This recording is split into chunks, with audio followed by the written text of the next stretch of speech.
Hey guys, Exiler Gaming back with another video for Clash Royale. As you guys know, I'm probably like one of the last YouTubers to get this video out, but Supercell just gave us our balance changes and it's pretty spot on. And I'm just gonna go ahead and go over what the balance changes are and just tell you what I think about it. Now, I did see that the balance changes are coming on the 24th, which is a Tuesday, so they said that the update and balance changes would come out at the same time. So maybe it's coming out on a Tuesday now? I don't know. I really don't know. I'm just making speculation. But I'm going to have some gameplay in the background playing right now. I went in a tournament with Reddit Echo, and I ended up finishing off number 5. So I'm just going to be showing some replays in the background of it. But the first thing, we have the Dark Prince. The shield hit points is going down 25%, which is huge. Supercell never makes that dramatic of nerfs. The last time they did that was the Mega Knight, and that's just because it was played so much. And as you know, Dark Prince is in any deck. You throw it in any deck, and it will win. I don't know. It's just such a broken card. So I know a lot of people are excited about that. I personally am really excited about that as well. I hate going against it. It's just too strong. So good job, Supercell. The next thing we have is the Spear Goblins. So if you nerf the Spear Goblins, you nerf the Goblin Gang and the Goblin Hut. So I really like that. It's going to go, the hit speed is going to go from 1.1 to 1.2. So I think it sounds really small, but I think it's really going to help out. It's just going to dial it back just enough to where it's not annoying. But of course, we still will probably see a lot of Spirit Goblins because, you know, I think people will still want to play it. So let's go on to the next thing. The next thing we have the Barbarian Barrel. So the range of that is going from 6.5 to 7, which I think is pretty good because it's kind of underwhelming. I wish they would have done something with how it knocks back troops. You know, of course, a log, if you roll it, it'll knock back the Prince, a P.E.K.K.A, a Giant. But with the Barbarian Barrel, you don't see it do those kind of things. So they still didn't fix that. But if a tower is down, now he'll be able to reach the King Tower, which he wasn't able to do. So I think that'll help out with the 3-count capabilities. So I say on that note, good job, Supercell. I think it's still an underwhelming card, so I personally won't be using the Barbarian Barrel, but for all those people that want to try out new crazy decks with it, there's your opportunity. Now, here's a very interesting buff that they added. They're adding back some hit points of the Knight. If you guys remember, the Knight was very, very, very popular. And mainly on ladder because it's a common card and it's easy to upgrade, but then they felt like it was used too much. On the recent nerf, it didn't do enough anymore, so they're gonna increase his hit points back to 3%, well, up 3%, so he'll be a little bit better now, so I think that'll work out in the grand scheme of things.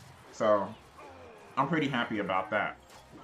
So yeah, this guy, he was pretty mad. I'm gonna go ahead and hop into the next replay while I'm talking to you guys. All right. So the next thing we have is the Dark Goblin. The damage is gonna go up 3%, which is amazing. I still don't think it's gonna be as good as a princess. If you were to give me a choice of the Dark Goblin or the princess, I'm gonna take the princess just because it has the splash effect, and you know, especially you've seen in this meta, it's so much swarm. You need splash cards, and that's why the Dark Prince was so strong. But with the Dark Goblin going up to well, up 3%, that now means he's not gonna take 3 shots to kill minions. He's actually gonna only take 2 shots. Which, you know, the princess does the same thing. You see her arrows, it'll take it down on like 1 HP, then she has to shoot again unless the tower is in range helping it out. So I think that that will make the Dark Goblin a little bit better and actually usable. Then we have the Ice Spirit.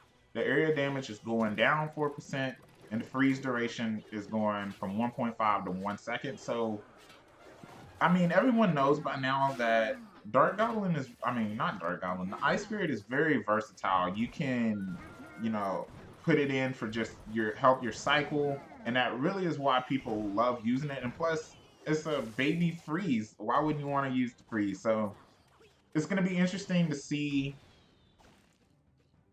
how many people actually use it still. I think it's still going to be a viable card, but it's pretty unfortunate that it's getting a nerf because out of all cards to get nerfed, I didn't think that the Ice Spirit was the one that was causing all the problems. If anything, it helped us get through this Dark Prince era of just spamming at the bridge. The next thing we have is Skeleton Barrel. The skeleton count is going from 6 to 7, which is already good because the Skeleton Barrel, when it came out, it was underwhelming. Then they had to buff it because no one was using it, and then that's when we saw all those Mega Knight bait decks, and that was the start of trouble. But now they're going back from 6 to 7. So they did this because once they nerfed it, no one used it anymore. So I think it'll help out. We'll see what they decide or what'll happen from here. So we'll see. The next card is so shocking to me. You have the lightning radius going from 3 to 3.5. And as you know, lightning hasn't been used in forever. The last time I remember it being used was back with those like Golem decks where you had Golem, Baby Dragon, Lightning. And that's the only time it was used. So it's good to see that they're bringing some life back to it. And I still don't think I'm going to use it, but we'll see. You never know. I always try to speculate through these balance changes, but it's hard to know what you actually want to do. Now, the next card is going to make so many people happy. It is none other than the dreaded Tornado spell. I personally like Tornado because when it first came out, no one really knew how to use it. So now it's going, the duration is going from 2.5 to 2 seconds, and the damage per second is going up 21%. So it sounds bad, but it's only a total damage of 3%. So even though it's going to be nerfed, I feel like it'll still be a viable card. It won't be as annoying to people, but I think we're still going to use the Tornado, honestly. I would choose Tornado over the Lightning spell. But we never know. We'll see how it really affects us on Tuesday. Now, we have the Magic Archer. He's going to shoot moving targets faster. As you know, if you place him at the bridge, you have to get the timing exactly correct. If someone places Tombstone, you put your Magic Archer, he'll be shooting like behind the skeleton and never shoot him. So then they have time to get a troop like the Flying Machine to just snipe your Magic Archer from across the bridge. So I think that's a little bit better. Spells can now be played on the river. As you know, if someone drops 3 Musketeers on the river, you can't spell it until it gets over to the bridge.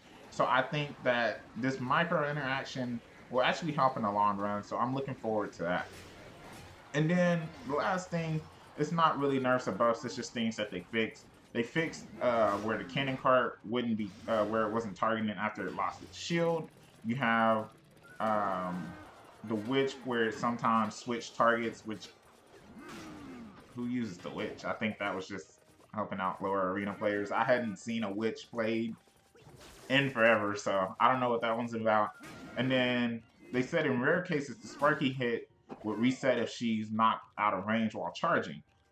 I think that's really good because Sparky is viable now. A lot of people say Sparky is a trash can on wheels, but I am here to say that the Sparky is not trash cans on wheels. I think Cheap Pack got a 12-win grand challenge with it just yesterday, so definitely a good card. And then last but not least, the Hunter can now hit targets on top of him. As you know, the closer a target is to the Hunter, he will blast it down like a miner. If you put the Hunter right on him, the miner just disappears. So I think that overall, this is really going to help because now we'll finally have a lot of balance changes, and I'm really interested to see how it's going to be adjusting to a new meta. So guys, I hope you enjoy. Tell me what you think in the comment section below. I'm ready for the update. I'm ready to just get these videos out for you, and I just hope that you enjoy. I'm Exile Gaming, and I will see you guys in the next one.